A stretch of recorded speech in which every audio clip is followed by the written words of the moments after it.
महिलेचा खून करून तिचा मृतदेह सुटकेसमध्ये कोंबून तपोवनातील केवडीबंद भागात फेकल्याची घटना उघडकीस आली होती. या मृत महिलेची ओळख पटवण्याचं मोठं आव्हान होतं, मात्र आडगाव आणि उपनगर पोलिसांनी संयुक्तरित्या अवघ्या 72 तासात खुनाचा छडा लावलाय.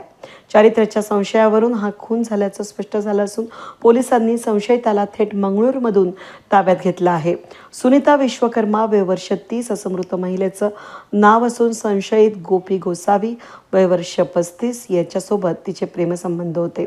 दोघे उपनगर परिसरामध्ये भाड्याने खोली घेऊन एकत्र राहत होते. 13 जूनच्या रात्री गोपी हा दारूच्या नशेत घरी आला. यावेळी दोघांमध्ये चारित्र्याच्या संशयावरून जोरदार वाद झाला. गोपीनं रागाच्या भरात कपड्याने तोंड दाबून सुनीताचा खून केला.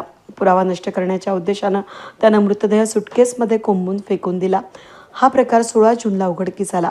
तपासादरम्यान सुनीताच्या बहिणीनं मृतदेहाची ओळख पटवली.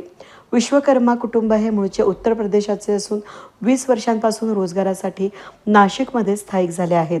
गुन्ह्याचा छडा लावण्यासाठी आडगाव पोलिसांनी तांत्रिक विश्लेषणाच्या आधारे संशयित गोपीच्या भावाचा माग काढला. गोपीच्या भ्रमणध्वनीचा माग घेतला असता तो मुंबई मार्गे रेल्वेनं कर्नाटकला पळाल्याची माहिती मिळाली.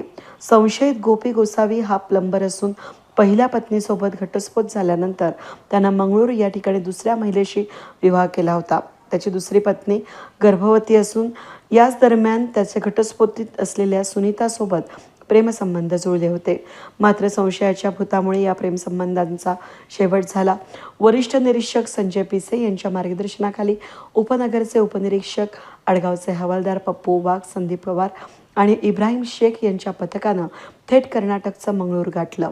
स्थानिक पोलिसांच्या मदतीनं सापळा रचून गुरुवारी 18 जूनला गोपी गोसावी याला बेड्या ठोकल्या असून अवघ्या 72 तासात छडा लावल्यामुळे पोलिसांचं कौतुक होत आहे. वेद न्यूजसाठी प्रतिनिधी कमलाकर तेवड्यांसह मी मनाली गर्गे, नाशिक.